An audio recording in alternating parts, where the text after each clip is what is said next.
بسم اللہ الرحمن الرحیم۔ الصلاۃ والسلام علیک یا رسول اللہ وعلی آلک و اصحابک نور اللہ۔ درود پاک نہایت ہی بابرکت اور مجرب عمل ہے، بلکہ تمام وظائف کا سردار ہے۔ اس کے بے شمار برکات و فضائل کے واقعات ہمیں مختلف بزرگان دین اور لوگوں کی زندگی سے ملتے ہیں۔ درود پاک کی برکت سے کھجور کی گٹلیاں دینار بن گئیں، سونے کے دینار بن گئیں۔ شیخ الاسلام حضرت بابا فرید الدین گنج شکر نے درود پاک کے فضائل بیان فرمائے تو اچانک 5 درویش حاضر ہوئے۔ سلام عرض کیا تو آپ نے فرمایا بیٹھ جاؤ۔ وہ بیٹھ گئے تو ان 5 درویش مسافر نے عرض کیا کہ ہم مسافر ہیں اور خانہ کعبہ کی زیارت کے لیے جا رہے ہیں۔ یعنی کہ جو 5 درویش تھے مسافر تھے اور خانہ کعبہ کی زیارت کے لیے روانہ ہو رہے تھے۔ اور مزید فرمایا لیکن ہمارے پاس خرچ کے لیے کچھ بھی نہیں ہے، مہربانی فرمائیے۔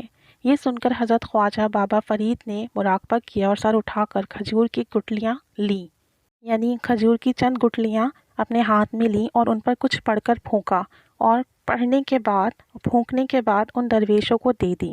وہ درویش بہت حیران ہوئے کہ ہم ان گٹلیوں کا کیا کریں گے؟ شیخ الاسلام نے فرمایا حیران کیوں ہوتے ہو، ان کو دیکھو تو صحیح۔ جب دیکھا تو وہ سونے کے دینار تھے۔ آخر شیخ بدر الدین اسحاق سے معلوم ہوا کہ حضرت خواجہ نے درود پاک پڑھ کر پھونکا تھا اور وہ گٹلیاں درود پاک کی برکت سے دینار بن گئیں۔ راحت القلوب صفحہ نمبر 61، درود و سلام کی خواہشات صفحہ نمبر 160۔ الحمدللہ عز و جل، درود پاک میں ہر طرح کے مسئلے کا حل ہے، ہر پریشانی سے نجات ہے۔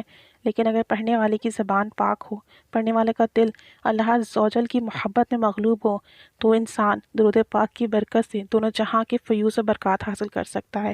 اللہ عز و جل نے درود پاک میں ایسی برکات و فضائل رکھے ہیں۔ ایک اور واقعہ سماعت فرمائیے۔ درود پاک کی برکات سے 560 قبروں سے عذاب اٹھ گیا۔ حضرت سیدنا علامہ ابو عبداللہ محمد بن احمد مالکی قرطبی علیہ رحمۃ اللہ القوی نقل فرماتے ہیں کہ حضرت سیدنا حسن بصری رحمۃ اللہ القوی کی خدمت بابرکات میں حاضر ہو کر ایک عورت نے عرض کی، یعنی ان کی خدمت میں ایک عورت حاضر ہوئی اور اس نے عرض کی کہ میری بیٹی، جوان بیٹی فوت ہو گئی ہے، کوئی طریقہ، کوئی عمل، کوئی وظیفہ ارشاد فرمائیں کہ میں اسے خواب میں دیکھ لوں۔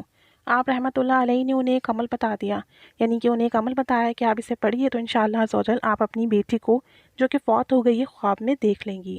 اس نے اپنی مرحومہ بیٹی کو خواب میں دیکھا، یعنی جب اس نے وہ عمل کیا تو خواب میں اس کی بیٹی دکھائی دی، مگر اس حال میں دیکھا کہ اس کے بدن پر تار کول کا لباس، گردن میں زنجیر اور پاؤں میں بیڑیاں ہیں۔ یہ ہیبت ناک منظر دیکھ کر وہ عورت کانپ اٹھی۔ اس نے دوسرے دن یہ خواب حضرت سیدنا حسن بصری رحمۃ اللہ علیہ کو سنایا، یعنی کہ اس نے اپنی بیٹی کو شدید عذاب میں دیکھا، اور ظاہر سی بات ہے جب آپ کسی اپنوں کو خواب میں عذاب کی حالت میں دیکھیں تو obviously تکلیف ہوتی ہے، بہت دکھ ہوتا ہے، اور وہ تو ماں تھی، ماں کا دل تھا۔ بیٹی کو خواب میں عذاب میں دیکھ کر اس کی حالت بہت خراب ہوئی، اور وہ دوسرے دن ہی حضرت خواجہ حسن بصری کی بارگاہ میں حاضر ہوئی اور آپ کو یہ خواب سنایا تو آپ بھی سن کر مغموم یعنی دکھی ہو گئے۔ کچھ عرصے کے بعد حضرت خواجہ حسن بصری رحمۃ اللہ علیہ نے خواب میں ایک لڑکی کو دیکھا جو جنت میں ایک تخت پر اپنے سر پر تاج سجائے بیٹھی ہے۔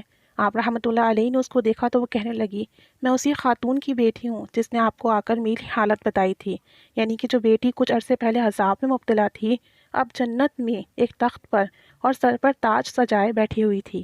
اور اس نے خواجہ حسن بصری رحمۃ اللہ علیہ کو بتایا کہ میں وہی لڑکی ہوں جو کچھ عرصے پہلے تک عذاب میں مبتلا تھی۔ تو حضرت خواجہ حسن بصری رحمۃ اللہ علیہ نے فرمایا، اس کے بقول تو عذاب میں تھی، یعنی تیری ماں نے تو بتایا تھا کہ تو عذاب میں مبتلا ہے، آخر یہ انقلاب کس طرح آیا؟ تو مرحومہ بولی، یعنی وہ لڑکی بولی، قبرستان کے قریب سے ایک شخص گزرا، اس نے آپ صلی اللہ علیہ وآلہ وسلم پر درود بھیجا، اور اس کے درود شریف پڑھنے کی برکت سے اللہ عز و جل نے ہم 560 قبروں سے عذاب اٹھا لیا۔ تو یہ دیکھیں، اس وقت قبرستان میں 560 قبر پہ عذاب ہو رہا تھا، اور جب ایک شخص نے درود پاک پڑھا تو اللہ عز و جل نے درود پاک کی برکت سے 560 قبروں سے نہ صرف عذاب اٹھایا بلکہ ان کے درجات بلند کیے، جس میں سے اس ایک لڑکی کو جنت کے تخت پر بٹھایا اور سر پر تاج بھی عطا کیا۔ تو اللہ عز و جل درود پاک کی برکت سے نہ صرف دنیا میں نوازتا ہے، عذاب قبر سے بھی محفوظ رکھتا ہے، بلکہ جنت میں اعلیٰ و عرفہ مقام عطا فرماتا ہے۔ تو یہ تو کسی اور کے درود شریف پڑھنے سے 560 قبروں کو اس کا فائدہ ملا، تو اگر کوئی شخص خود بے شمار درود پاک پڑھتا ہو، صبح شام دن رات درود پاک پڑھتا ہو، تو کیا اللہ عز و جل اسے عذاب قبر سے محفوظ نہ رکھے گا، اسے جنت میں اعلیٰ مقام نہ دے گا؟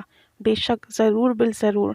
تو ہمیں چاہیے کہ ہم خود بھی دن و رات کثرت سے درود و سلام پڑھیں، دوسروں کو بھی درود و سلام پڑھنے کی ترغیب دیں، اور درود و سلام پڑھنے اور پھیلانے کی اللہ تعالیٰ ہمیں توفیق و سعادت دے۔ آمین بجاہ نبی الامین صلی اللہ علیہ محمد صلی اللہ علیہ وآلہ وسلم۔ الصلاۃ والسلام علیک یا رسول اللہ وعلی آلک و اصحابک یا نور اللہ۔